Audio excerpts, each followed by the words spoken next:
على سيدنا مولانا محمد بارك وسلم صلاة وسلاما عليك يا رسول الله.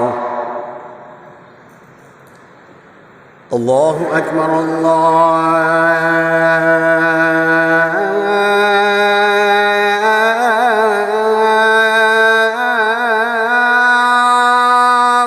أكبر.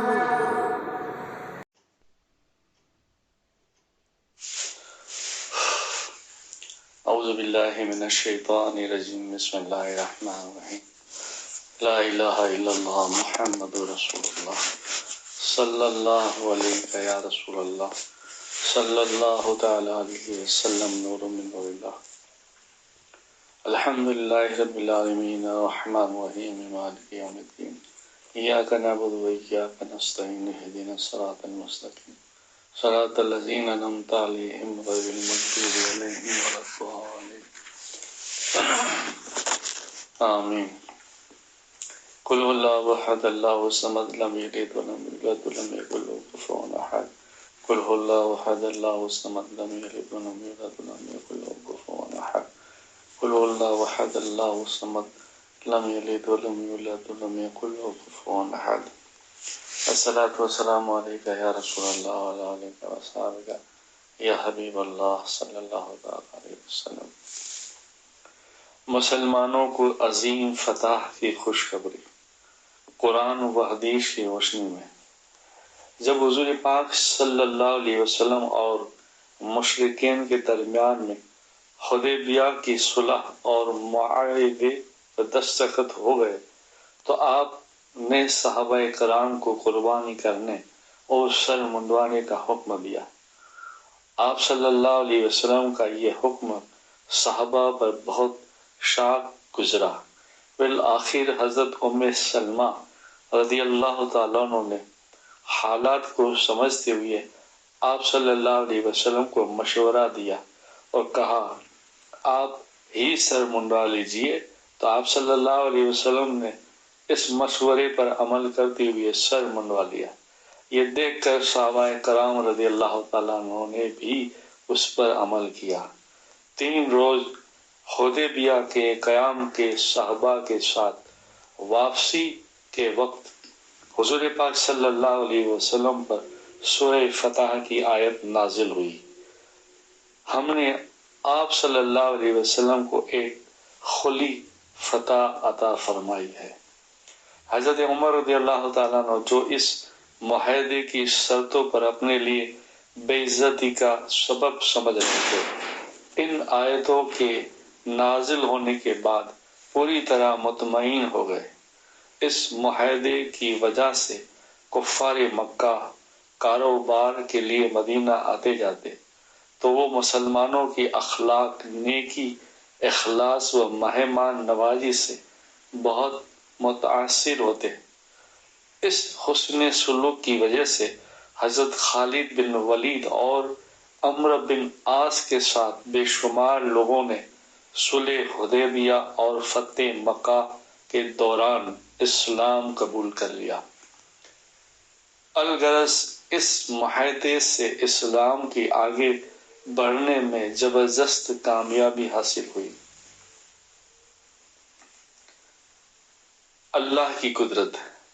زمین کے فرش پر غور کرو. اللہ تعالیٰ نے کتنی بہترین انداز میں اس کو بچھایا ہے جس پر اللہ کی لاکھوں مخلوق بشیرہ کر رہی ہے.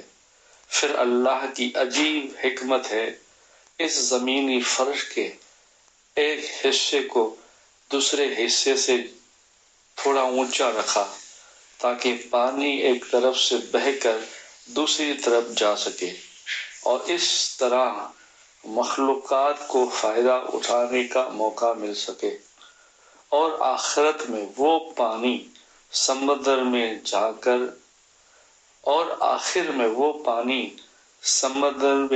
کر گرے. اگر زمین ایک طرح سے اونچی اور دوسری طرح سے نیچی ہوتی تو پانی زمین پر جمع ہو کر اس کو سمندر بنا دیتا اور چلنا پھرنا بھاری ہو جاتا اور کام کاج ٹھپ پڑ جاتے. جیسا کہ سیلاب کے زمانے میں ہوتا ہے۔ قرآن میں اللہ تعالیٰ فرماتا ہے وہی ہے جس نے زمین کو پھیلایا اور اس میں پہاڑ اور دریا پیدا کیے۔ قرآن پاک سورہ رعد آیت نمبر 3۔ قرآن میں اللہ تعالیٰ فرماتا ہے اے ایمان والو، جمعہ کے دن جب جمعہ کی نماز کے لیے اذان دی جائے تو سب کے سب اللہ کے ذکر یعنی نماز کی طرف دوڑ پڑو اور خرید و فروخت چھوڑ دو، یہ تمہارے لیے بہتر ہے اگر تم جانتے ہو۔ قرآن پاک سورہ جمعہ آیت نمبر 9۔ حضرت ابن عباس رضی اللہ تعالیٰ عنہ بیان کرتے ہیں کہ حضور پاک صلی اللہ علیہ وسلم جب چلتے تو سستی سے چلتے اور چستی سے نہ چلتے۔ کتاب مسند احمد حدیث نمبر 3025۔ رسول اللہ صلی اللہ علیہ وسلم نے فرمایا جس نے قل هو اللہ احد پوری آیت سورہ اخلاص پڑھا 10 مرتبہ، اللہ تعالیٰ اس کے لیے جنت میں ایک شاندار محل بنائے گا۔